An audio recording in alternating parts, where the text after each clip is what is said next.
Agora é o Evangelho de Jesus, é o Evangelho do Espírito Santo, é o Evangelho da vida íntima com Deus, é o Evangelho da consciência da verdadeira espiritualidade. Eu quero que você leia o tema que eu estou propondo para nós hoje. Eu não consigo nem ler de perto nem de longe, está chegando o dia da minha operação, mas o que Jesus buscava, 2 pontos, religião ou espiritualidade? Me responda. Qual era o objetivo de Jesus? Criar uma religião? Fortalecer o judaísmo, converter o judaísmo a uma religião aberta, generosa, inclusiva, e mais uma religião, todavia? Ou ele queria mesmo que o que ele chamou de minha igreja, que significa aqueles que eu estou chamando para o convívio da nova humanidade, com uma nova consciência, com um novo modo de viver, com uma nova iniciativa e interpretação da vida. Ele gostaria que aquilo virasse cristianismo, como veio acontecer com o imperador Constantino no IV século. Era isso que ele queria, e ele ficou satisfeito, como diz o profeta Isaías no capítulo 53, ele verá o trabalho do esforço, do penoso trabalho da sua alma. Ele verá o fruto do penoso trabalho da sua alma e ficará satisfeito. A satisfação qual era? Era de criar o cristianismo? Essa era a vontade de Jesus? Ou de criar um Frankenstein de seitas e grupos e denominações, cada uma dando um grito de guerra e cada uma postulando coisas que nunca passaram pela vida de Jesus, pelo ensino de Jesus, pelos modos de Jesus, pelos gestos de Jesus, nada estranhos a ele, mas ele caiu na realidade e veio dizer: o que eu estava propondo era uma coisa hippie demais, então não poderia nunca dar certo. Será que era isso? Enfim, você me diz, você me fala, você pensa e você raciocina se era isso. O que ele queria? Por exemplo, quando ele encontrou essa mulher aqui em Samaria, você sabe do problema que havia entre judeus e samaritanos. Eu não vou falar nisso aqui agora, seria um desvio, mas eles tinham uma dificuldade enorme, tem até o dia de hoje. Os samaritanos de antigamente são os palestinos de hoje, na Cisjordânia, embora haja comunidades genuinamente samaritanas dentro da Cisjordânia palestina. Há os samaritanos antigos lá. Mas o que você sabe sobre isso? Eles tinham um profundo ódio um do outro, eles se odiavam, eram grupos totalmente antagônicos, mais antagônicos do que a gente concebe hoje, mas era uma raiva daquele nível ucraniano-russo, russo-ucraniano. Provavelmente até os russos e os ucranianos, tirando o Putin da jogada, tirando a política, entre os povos, haja muito menos dissidência e dificuldade. A política que cria todo esse ódio exacerbado, mas os povos são muito mais próximos, muito mais irmãos. Se irmanariam mais facilmente se não houvesse essas guerras de titãs, com as suas cabeças dominadoras e seus projetos totalitários ou autocráticos. No entanto, entre judeus e samaritanos, o ódio não dependia de lideranças, era intrínseco. E já vinha acontecendo, rolando aquilo há 500 anos, quando Jesus chega aqui e atravessa mais uma vez a Samaria, que era um chão minado, e encontra aquela mulher pegando água ao meio-dia na fonte, ele pede de beber, vem aquele diálogo, ele diz, olha, se tu soubesses quem é que está falando contigo, tu pedirias a ele, ele te daria da água viva. Aí inicia uma conversa sobre que água viva era essa, já que aquele poço de onde ela tirava água era um poço que tinha sido cavado pelo pai, um dos pais patriarcas da religião judaica.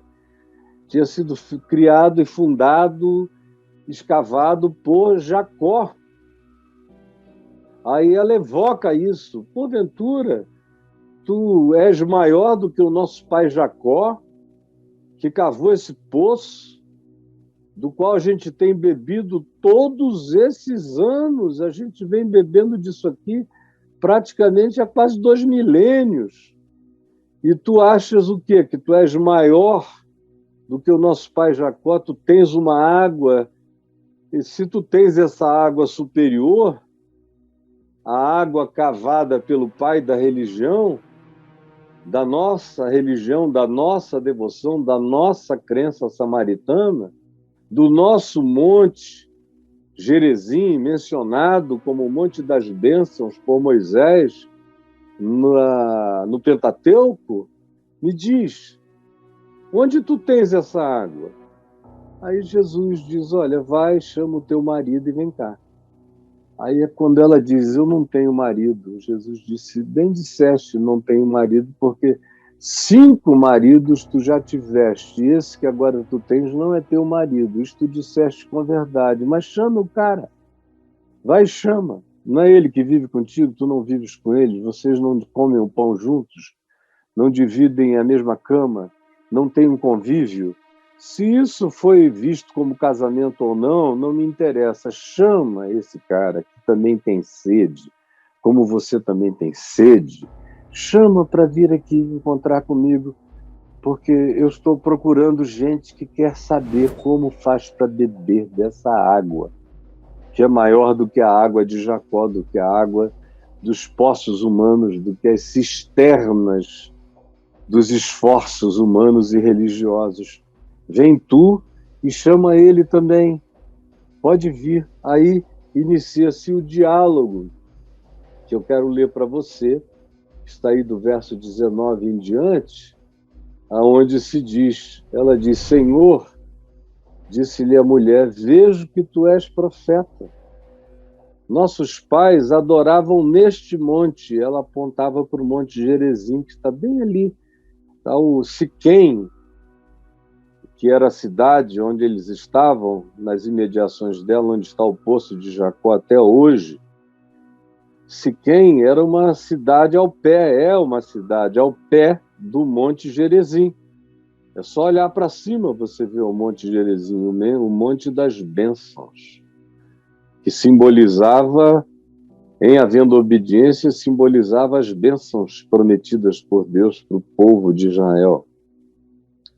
E os samaritanos, originalmente, são filhos de Abraão, de Isaque, de Jacó, são parte das tribos de Israel que se separaram no Reino Norte e depois, indo para o exílio deles, se misturaram no exílio, e os judeus, que eram absolutamente pessoas praticamente arianas na sua não mistura com outras pessoas, com outros grupos, com outras etnias, tinha que haver uma quantidade enorme de ritos e de assimilações para que um não-judeu fosse feito parte da comunidade judaica, ficaram com ódio dos outros samaritanos, eles já tinham se dividido entre Reino Reino Sul e Reino Norte.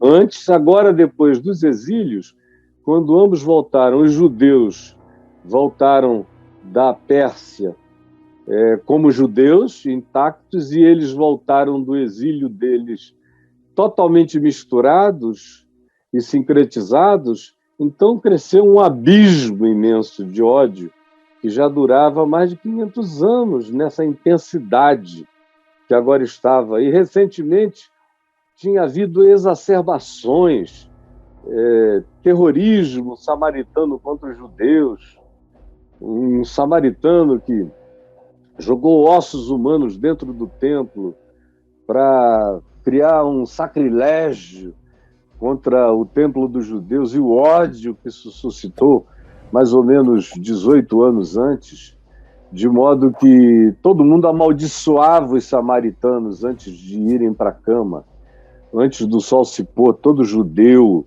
chamado piedoso amaldiçoava os samaritanos em nome do Deus de Israel. Esse era o clima, esse era o espírito, essa era a mulher, ela encarnava isso aqui, além da figura feminina e samaritana, mais esse ódio que o olhar judaico tinha para com os samaritanos, muito mais do que os samaritanos tinham para com os judeus. Eram os judeus os supremacistas, os arianos dessa relação, os superiores, os não misturados. E aí ela diz, os nossos pais, fazendo uma alusão geral a todos os que a precediam, especialmente no ambiente da cultura samaritana, adoravam neste monte, porque assim como o Monte Sião tinha uma importância total para os judeus em Jerusalém, o Monte Gerizim tinha uma importância absoluta para os samaritanos, era o que coube a eles, de lugar sagrado. Era o Monte Gerizim, era o lugar mais sagrado que eles possuíam. Era a Meca deles, era Jerusalém deles, era o Vaticano deles, era o centro da religião, da adoração, era o lugar sacrossanto, era o santo dos santos deles, era o Monte Gerizim, era o lugar supremo de culto, de adoração. Aí ela diz, nossos pais adoravam neste monte. Vós, entretanto, dizeis que em Jerusalém é o lugar onde se deve adorar, é a guerra dos lugares santos.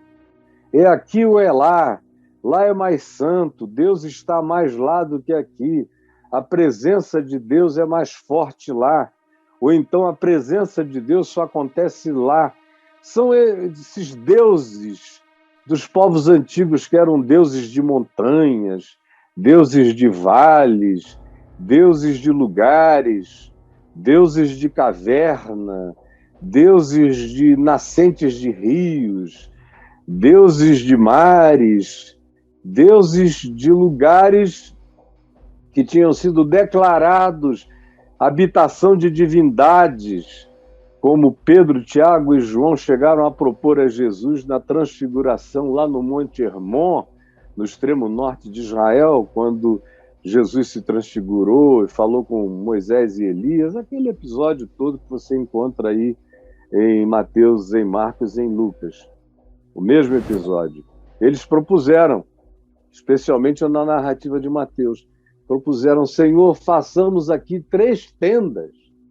Uma será tua, outra de Moisés, outra de Elias, porque a mente humana trabalha na direção de querer criar uma casinha para Deus, uma morada para Deus, um container para Deus, um lugar onde com certeza a gente acha Deus, uma lâmpada para Deus, como se ele fosse um gênio para ficar ali, a gente abre a hora que quer, ou a gente vai e sabe que ele está lá.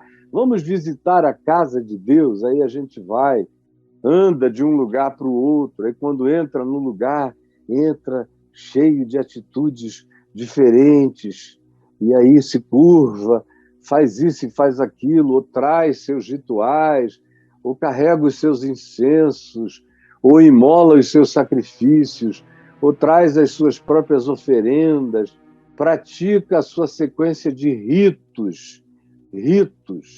Ritos estão na base essencial da necessidade religiosa do coração humano. Cumpre o rito, satisfez a Deus. Visita aquele lugar da morada de Deus, do CEP de Deus, e aí Deus registra, marca, tica a sua presença e diz, ele veio, meu filho não faltou, como se fosse um pai possessivo, uma mãe obsessiva, que fica vendo, quando tem muitos filhos, como é o meu caso aqui com a Adriana, são 6 filhos, 6 netos, e os agregados da família, reúne todo mundo, é uma multidãozinha. Então, se nós ficássemos contando ali quem veio, quem não veio, para considerar se eles estão mais próximos ou não, para achar e julgar qual é a atitude deles em relação a nós, pela presença física, pela visita à nossa casa. Sábado é dia de nós todos almoçarmos juntos, como em geral acontece. Então, quem foi que não veio? Deve ter alguma coisa errada. Por que ele não veio? Ele está perdendo o amor por mim? A consideração?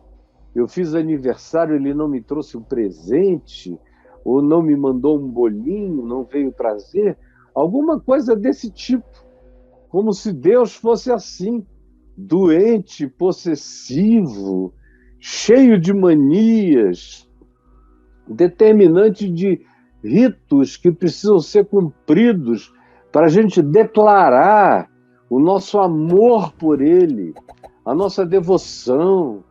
E se a gente não for ali, não subir aquele monte, não entrar naquela casa, não se ajoelhar, não fizer aqueles sinais, aqueles movimentos, não cumprir aquele gestual, não repetir aquelas orações ou rezas nas quantidades pré-determinadas, não seremos ouvidos, não seremos atendidos. E aí você pode colocar todos os elementos da magia, das crenças religiosas do seu grupo ou de qualquer grupo. É tudo a mesma coisa. Funciona a partir da mesma mecânica, você entendeu? Sempre foi. Dentro do cristianismo, fora do cristianismo, no judaísmo, entre os samaritanos, em qualquer religião da terra, os cananeus, os jebuseus, tanto quanto os nazcas, os incas, os astecas, quem você queira, os celtas, no fim mudam apenas as siglas, mudam as impressões, mudam as simbolizações, os arquétipos, mas o que está por trás, o que lateja, o espírito é o mesmo, do Deus confinado, a casas, a árvores, a cachoeiras, a riachos, a lugares, a montanhas, a lugares santos. É o homem que cria esse santo que é determinado pelo homem e que é chamado de sagrado. Sagrado. É essa coisa que é sacra, que é feita santa pela determinação dos homens e pela continuidade sistemática e mecânica dos cultos naqueles lugares com aqueles ritos. É disso que a religião é feita, basicamente e essencialmente. Então, Jesus queria o quê? Que a gente, de fato, se tornasse uma religião, mesmo que seja um Frankenstein, essa coisa toda dividida, toda cheia de antagonismos, de ódios, de disputas, de maldições mútuas, de um lado para o outro. Essa era a vontade de Deus. Ele morreu na cruz por isso, como eu já citei hoje em Isaías 53, que depois de moer-se pela iniquidade humana, ele veria o fruto do penoso trabalho da sua alma e ficaria satisfeito. Ele ficou satisfeito de ver alguns sacerdotes judeus, continuando sacerdotes judeus, fazendo os seus sacrifícios, mas ao mesmo tempo dizendo que Jesus na cruz era o Cordeiro. Era isso que ele queria.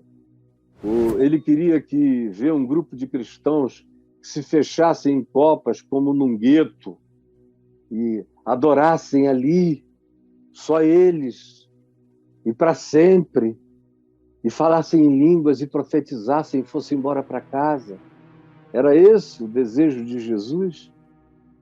Ou o desejo dele é que a gente saísse pelo mundo inteiro gritando e pregando que ele é o Salvador do mundo, batizando pessoas e indo adiante, indo adiante, indo adiante, deixando para trás gente que não sabe nem o que fez e que continua a ser quem era, sem ter nenhuma consciência do que Jesus ensinou e nos mandou viver e praticar para nos tornarmos novos seres humanos de uma nova sociedade, de uma nova humanidade?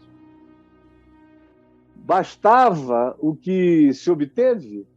E o cristianismo, com a conquista do Império Romano, se transformando numa espécie de Estado romano contínuo no Vaticano da religião católica, era esse o sonho de Jesus? Ter um lugar de representação na ONU, de diálogo diplomático e de capilarização institucional na terra toda?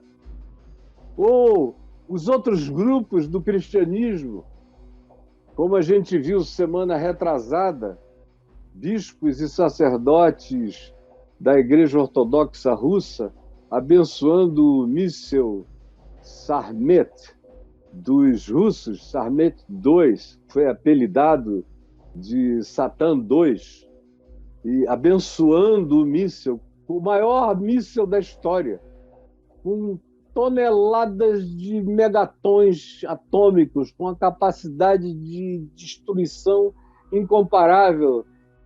Jesus está satisfeito de ver o fruto do penoso trabalho da sua alma se transformar em bênção a mísseis, a guerras, um lado abençoando o outro lado contra o seguinte irmão, matando irmão, e o Deus de cada lado, supostamente o mesmo Deus abençoando um lado contra o outro, como a gente viu na história inteira. Esse era o resultado, foi para isso que Jesus morreu? Para que aquilo que se apelidou de igreja, que é um grêmio político, social, econômico, e que funciona como um gueto intolerante, ganhasse muita força e poder financeiro, político e de comunicação, de tal modo que eles pudessem influenciar a política do Estado e dos novos governos, mesmo que aqueles que pratiquem essas coisas não tenham nada a ver com a consciência do Evangelho, seja apenas a vitória do estandarte, seja apenas a vitória do porta-bandeira religioso, mas que não tenha nada a ver com o conhecimento de Deus, de Cristo, do Evangelho, com transformação da consciência, da vida, com o surgir de uma nova criatura, cheia do amor de Deus, da compaixão de Deus, da tolerância de Deus, da misericórdia divina. Era isso que ele queria, que surgisse algo que fosse só uma representação oca, sem o conteúdo dele, Jesus? Responda. Eu queria que você respondesse, porque tem gente que aparentemente ainda está na dúvida sobre qual é a vontade de Deus. O que é que Jesus quer? É um lugar onde se deva adorar a Deus? Sem lugar, Deus está sem chão, Deus está sem poltrona para sentar, sem um lugar de adoração para Deus, ele está sem um trono para ser soberano. Quem é que precisa disso? É Deus ou é você? Ou é você que nunca ficou livre do espírito pagão, desde o tempo das cavernas, desde o tempo do medo do trovão, dos raios, dos cultos à natureza, com medo de tempestades, de inundações? É você que precisa de uma montanha, de um lugar alto para se proteger? É um trauma pós-diluviano? Você quer um lugar bem alto para não ser alcançado e ser um lugar de proteção divina na sua vida? O que é que você pensa? Por que que Deus precisa de um lugar para ser adorado? Se Jesus disse, entra no teu quarto. Se Jesus disse que é noutra dimensão que a gente adora a Deus. Jesus então respondeu à mulher e responde a todos nós.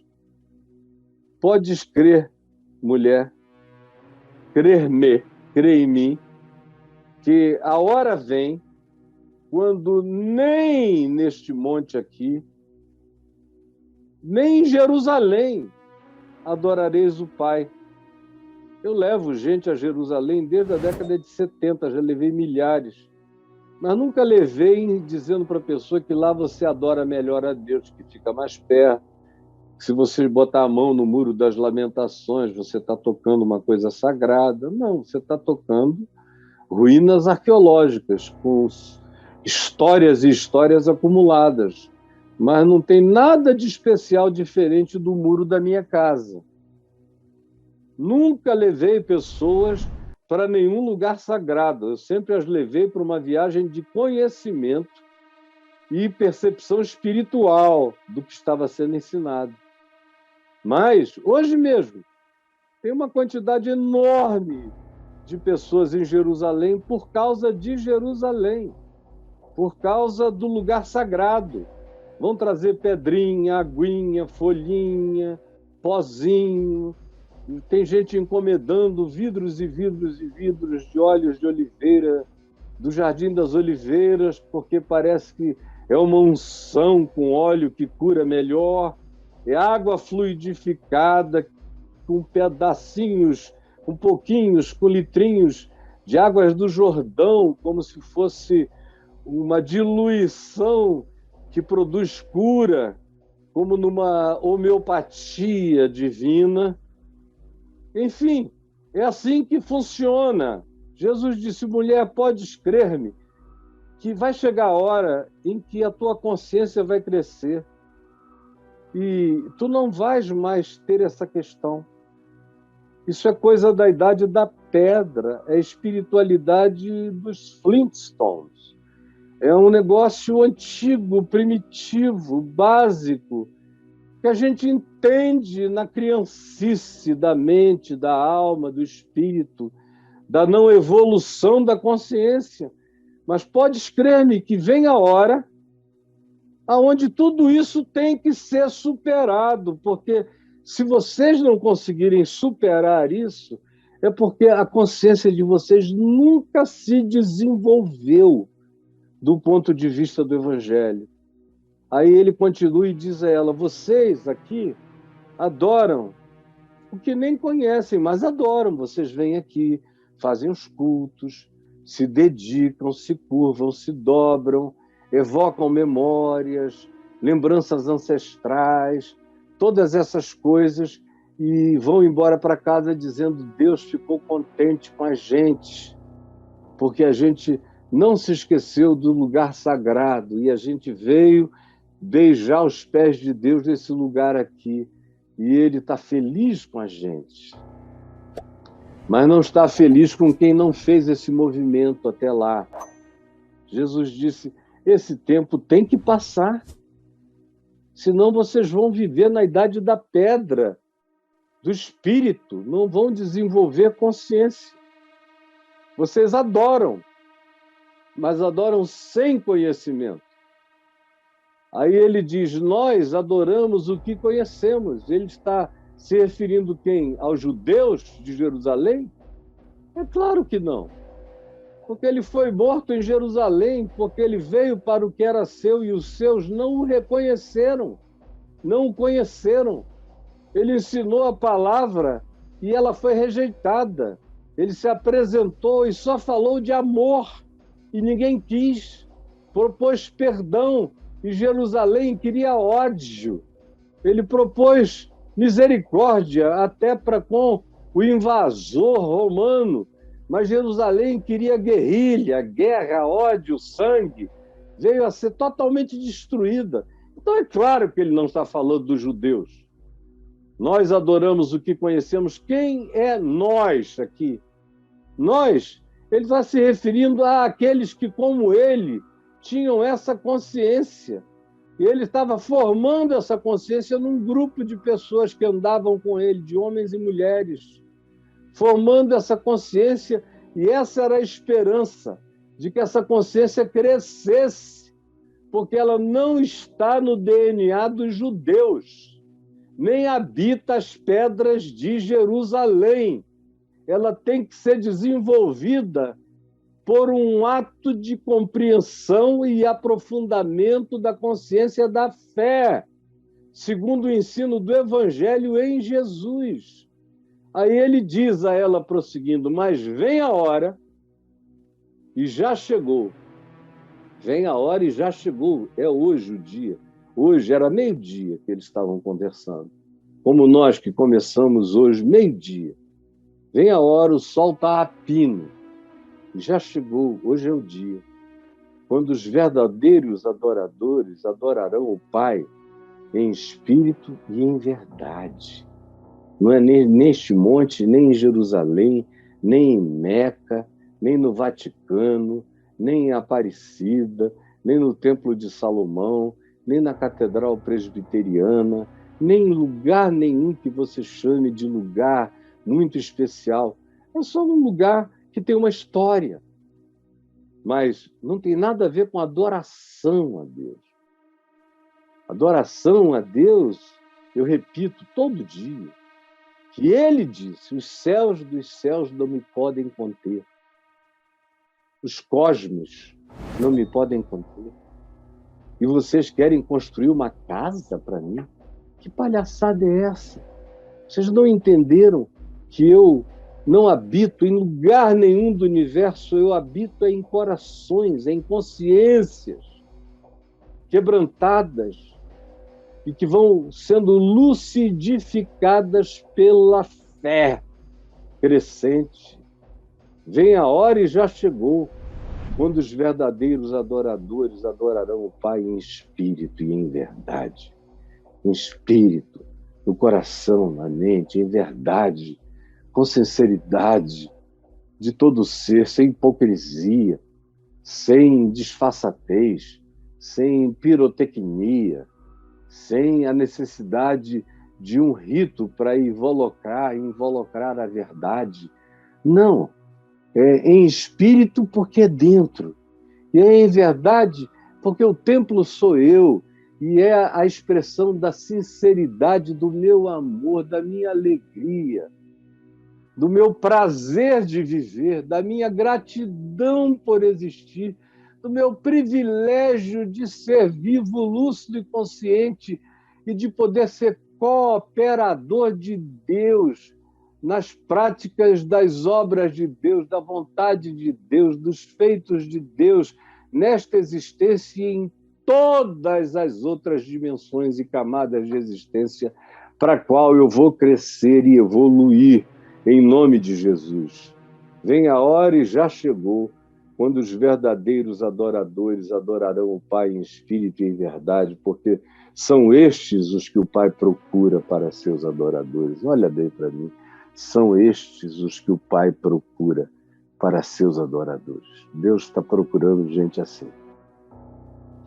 Gente maior do que lugares, do que ritos, do que fórmulas, do que mecânicas, do que crenças, do que catequeses e catequismos, do que doutrinações e do que dogmas, do que livros e um Deus preso e aprisionado em escrituras, um Deus livresco. Não, é em espírito. E é na verdade do ser, na experiência do ser.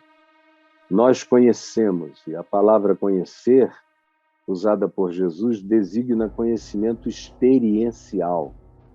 É prova, é como quem chupa, como quem come, como quem sorve. É experiência real, mística, de Deus no coração. Esses são os que o Pai procura.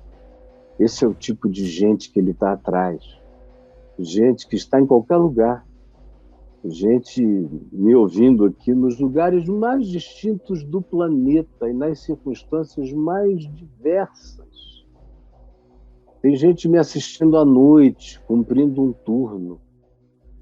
Está vendo ali, sentado na guarita de um estacionamento ali, naquela guarita, com o celular, no outro fuso horário, quietinho, o coração se esquentando, se derretendo, lágrimas escorrendo, o Espírito Santo dando testemunho da verdade na vida do indivíduo. Uma verdade que não tem limites de lugar, que não é lugarizada. É uma verdade existencial, é espírito. E é a sinceridade da melhor expressão humana do ser quebrantado diante de Deus. Essa é a hora que já chegou. E esses são os seres humanos que Deus está procurando. Você está com essa sede? Eu tenho conversado com algumas pessoas no último mês que estão com essa sede, com essa angústia, feliz angústia, com essa happy anguish, com essa angústia feliz, essa angústia de querer Deus, mais de Deus. Estão fazendo uma virada, uma transição de compreensão extraordinária que eles próprios jamais imaginaram que lhes aconteceria. E é assim, sabe por quê? Sabe por quê que é assim? Preste atenção. Jesus diz, porque Deus é Espírito. Não é pedra, não é templo, não é cedro, não é arca, não é tábua de pedra de Moisés, não é vara de Arão, não é maná guardado dentro da arca, não é o véu espesso do santuário que dividia o santo lugar dos santos, não é uma casa feita por ninguém, não é. Ele não habita em casas feitas por mãos humanas. Ele habita com o quebrantado, com o contrito de coração. Uma pessoa entra no teu quarto, fala com teu pai que está em secreto, fala com ele. Ele sabe, ele vê, ele te ouve. Ele é teu pai, ele te ama. Fala com ele, no teu coração, com toda a tua sinceridade. Ou então, 2 ou 3 reunidos em nome dele, em qualquer família, em volta de qualquer mesa, ou no ajuntamento pequeno de qualquer amigo, amigos, no encontro simples dos sinceros. Não precisa ser mega nada. Deus não é mega. Se Deus fosse mega, ele diria, eu já tenho o universo para me servir de catedral. Mas ele disse, nem o universo serve. Só serve o coração. Porque, como disse Salomão em Eclesiastes, Deus colocou a eternidade no coração do homem. O universo tem fim, mas a eternidade, o coração do homem é mais do que infinito, ele é habitável pela eternidade. O finito ainda está dentro da categoria espaço-temporal, e o infinito também. É o que a mente não alcança no espaço-tempo, é o infinito. Mas o eterno não tem nada a ver com o espaço-tempo, nem com o finito, nem com o infinito. O eterno é o que pré-existe às coisas que foram criadas. O eterno é o que criou o finito e o infinito. Deus é espírito. E é para ser adorado em espírito e em verdade. Porque Deus é espírito. Deus não é lugar. Deus não está preso a nenhuma mecânica, nenhum ritual, de nenhuma natureza, ainda que você quisesse. A sua mente é que está presa nessa roda de hamster, de condicionamento de milhares e milhares de anos de condicionamento religioso. Isso sim está no seu DNA, no DNA da sua família. E tem pessoas que até acham que ficaram livres disso, mas não ficaram, não. É a última coisa da qual a gente se livra é do sagrado. A última coisa na qual a gente mergulha e entra é no santo. As pessoas começam no sagrado, nos lugares, nos cultos de hora marcada. Isso aí faz parte da idade da pedra do desenvolvimento da consciência humana. Até que você chega na dimensão do espírito e da verdade. Onde você é o templo, você é a catedral. Você é habitado pelo Eterno, de dia e de noite, porque Deus é espírito. E assim importa. O imperativo é imperativo, porque Deus é espírito, é imperativo que os seus adoradores, genuínos, reais, o adorem em espírito e em verdade. Agora me responda, o que Jesus queria?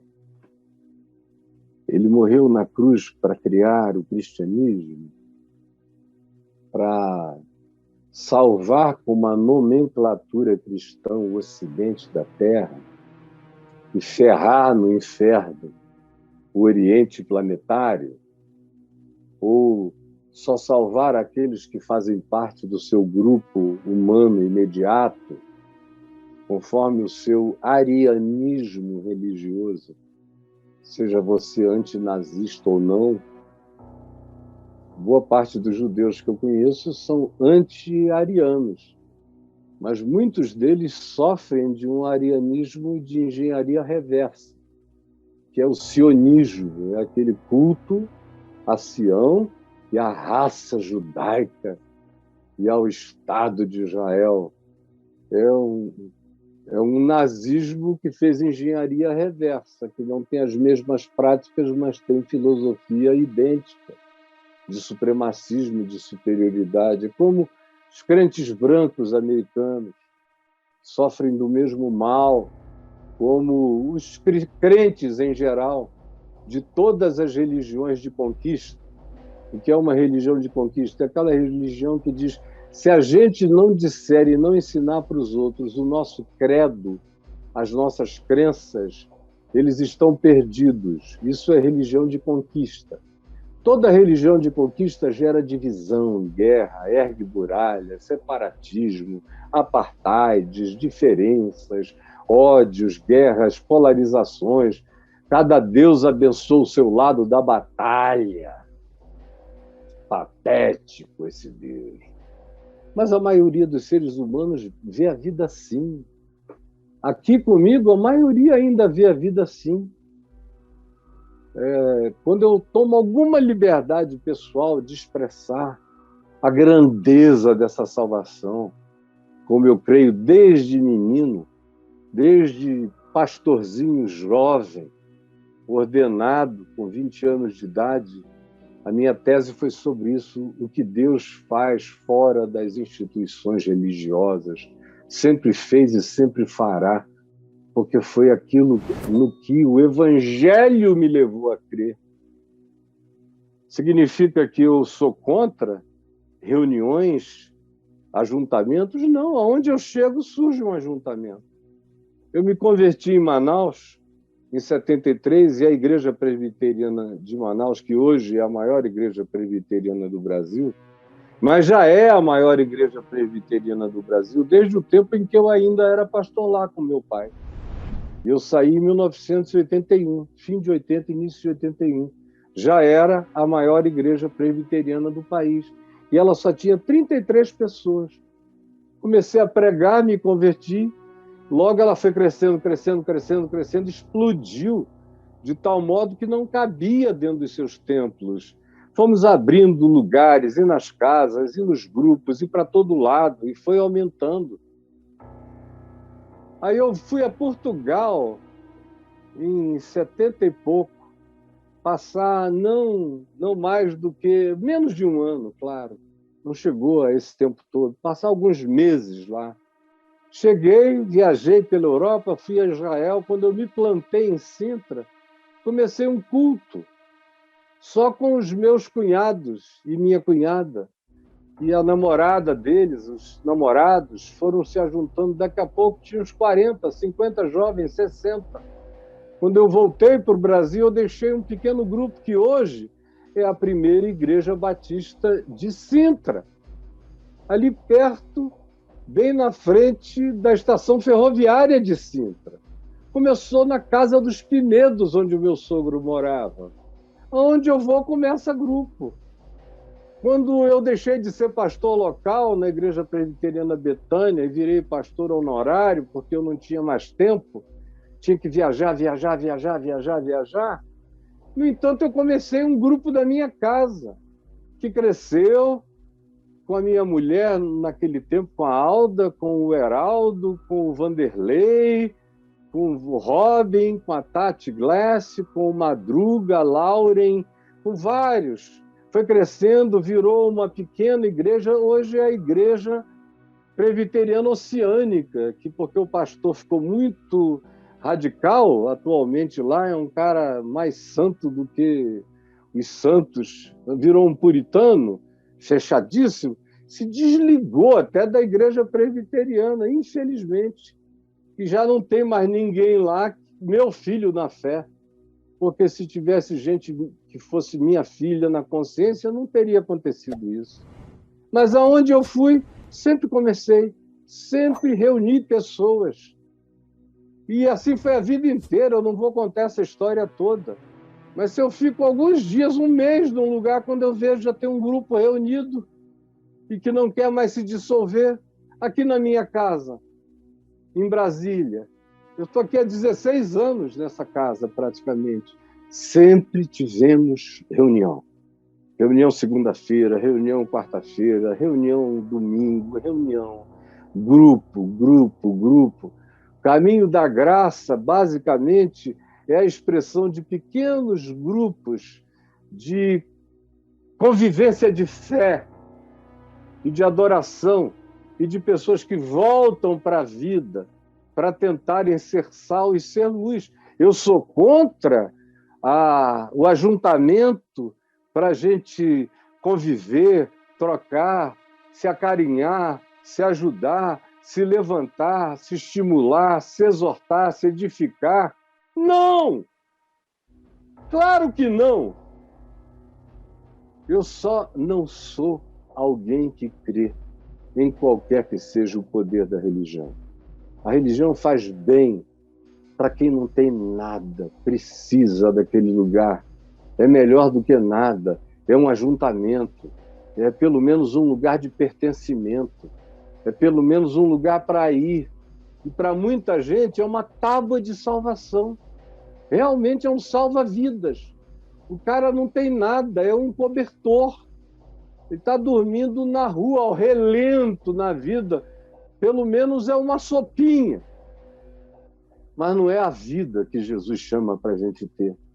O que me dá pena é ver a pessoa passar o resto da vida como um indigente da religião, sem aprender a se botar em pé, andar com as suas próprias pernas, a evoluir a mente, a consciência, a adoração, a ser ele mesmo um templo andante, ambulante, carregado de glória, de vida, de graça, de fé, de esperança, de amor, sendo ele mesmo a ONG viva, a produção das obras, das ações, sendo a vida dele como uma árvore frutífera, como uma árvore da vida que dá fruto o ano inteiro. É isso que eu entendo que Jesus nos chamou para nos tornarmos os membros de uma nova consciência humana, para sermos o salto evolutivo que a humanidade não deu. O salto evolutivo não veio com o Império Romano, o salto evolutivo não veio com o surgimento do cristianismo, o salto evolutivo não veio com o protestantismo, nem veio com a Renascença, nem veio com o iluminismo, nem veio com o humanismo do século XX, nem veio com o feminismo.